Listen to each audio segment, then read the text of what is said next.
بسم اللہ الرحمن الرحیم۔ اب ذرا غور کریں کہ اس لڑکی کی عمر صرف 15 سال ہے،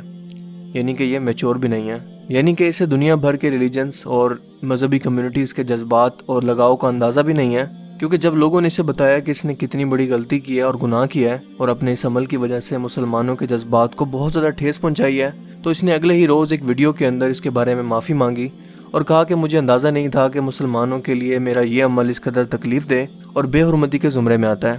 میں بس روزانہ کی طرح ٹک ٹاک پر ویڈیوز دیکھ رہی تھی کہ مجھے قرآن پاک کی تلاوت کا یہ آڈیو بہت زیادہ پسند آیا اور میں نے اس پر یہ ڈانس ویڈیو بنا دی، جس کے بعد میں اسے اب ڈیلیٹ کر رہی ہوں۔ I am truly and deeply sorry to those that I have hurt and offended. I love all people, whatever religion, race, shapes, and sizes. I saw a video of a cute older man and decided to use the audio, and if I had known that it was something so sacred, I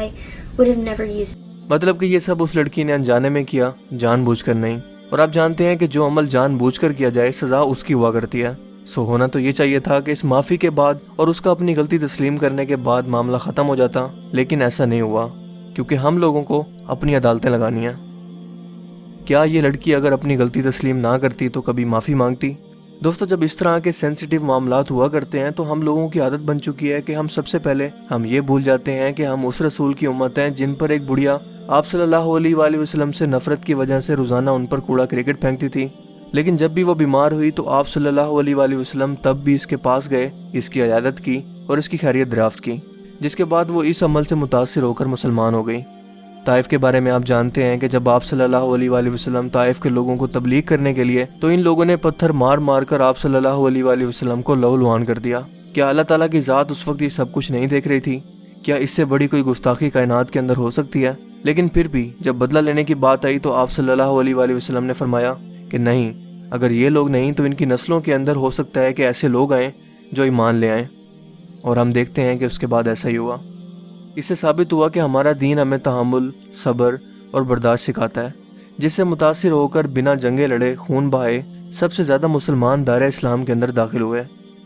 جب بھی کوئی غیر مسلم انجانے کے اندر کوئی ایسی غلطی کرتا ہے تو ہمیں کوئی بھی ایکشن لینے سے پہلے سب سے پہلے یہ سوچنا چاہیے کہ آخر ایسا ہوا کیوں، ورنہ ہم لوگ جذبات میں آ کر اس معاملے کو مزید الجھا دیں گے،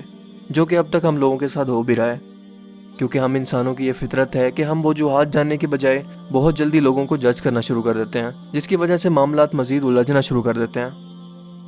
میں آپ کو ایک مثال سے سمجھانے کی کوشش کرتا ہوں۔ امیجن کریں کہ کل کو اگر آپ کی شادی ہوتی ہے اور آپ دونوں کے درمیان، یعنی کہ آپ دونوں میاں بیوی کے درمیان کسی بات پر اختلافات رہتے ہیں، تو کیا دونوں کو ایک دوسرے کی شخصیت کو برا کہنے، ایک دوسرے پر الزام لگانے کی بجائے یہ جاننے کی کوشش نہیں کرنی چاہیے کہ ایسے کیا حالات ہیں جس کی وجہ سے ہم دونوں کے درمیان یہ اختلافات پیدا ہو رہے ہیں، تاکہ وجوہات کو ختم کر کے اس معاملے کو ٹھیک کیا جا سکے؟ یا پھر آپ ایک دوسرے کو جج کرتے رہیں گے، ایک دوسرے کو برا بھلا کہتے رہیں گے اور اس کے بعد اپنے اپنے راستے طلاق پر ختم کر دیں گے؟ آپ کے خیال میں کیا طریقہ اپنانا چاہیے؟ اور بالکل یہی فارمولہ آپ کی دوستی کے ساتھ بھی ہے، آپ کی جاب پر بھی اور آپ کے ریلیشن شپ پر بھی اپلائی کرتا ہے۔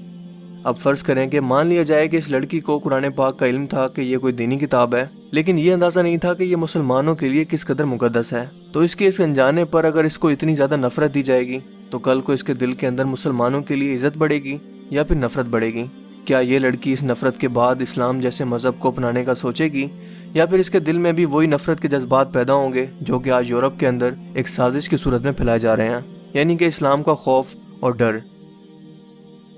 اور ہم ہی لوگ ہیں جو اس طرح کے واقعات پر ایسا ریئیکشن دے کر اس کو زیادہ بڑھاوا دے رہے ہیں۔ دوستو، اگر آپ یہ نفرت کسی غیر مسلم کو دکھا رہے ہیں کہ اس نے گستاخی کی ہے تو آپ یہ کس لیے کر رہے ہیں؟ یقیناً اللہ تعالیٰ کی ذات کے لیے، رسول اللہ صلی اللہ علیہ وآلہ وسلم کی محبت میں۔ اگر آپ اللہ تعالیٰ کی ذات کے لیے کر رہے ہیں تو اللہ تعالیٰ نے تو حضرت موسیٰ علیہ السلام کو بھی کوہ طور پر یہ فرمایا تھا کہ تم جب فرعون مصر کے پاس جانا اور اسے تبلیغ کرنا تو انتہائی مہربانی اور کائنڈنس سے اس کے ساتھ بات کرنا اور اسے حق کی دعوت دینا، اسے سمجھانا۔ جب اللہ تعالیٰ نے یہ نفرت کا قانون نہیں بنایا تو ہم کسی کو ہیٹ یا نفرت دے کر، وہ بھی اس کی غلطی پر، کیسے کسی کو جج کر سکتے ہیں؟ صرف اور صرف اس کو اس کی غلطی کا احساس دلوا سکتے ہیں کہ اس نے کتنا بڑا گناہ کیا ہے، لیکن اگر وہ پھر بھی اپنے گناہ پر قائم رہے تو پھر ہمیں سخت راستہ اپنانا چاہیے۔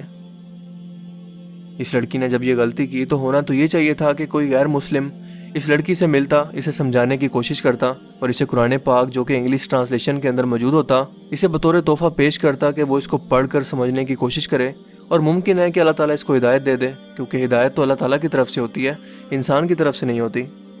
عرب کے وہ لوگ جو مشرک تھے اور مسلمانوں کے خلاف جنگوں کے اندر بھی شامل ہوئے، انہوں نے بھی بعد میں اسلام قبول کر لیا اور مسلمانوں کے ساتھ جنگوں میں شامل ہوئے، جہاد کیا، اللہ کے راستے پر مال خرچ کیا، اور وہ بھی تبلیغ پر نکل گئے۔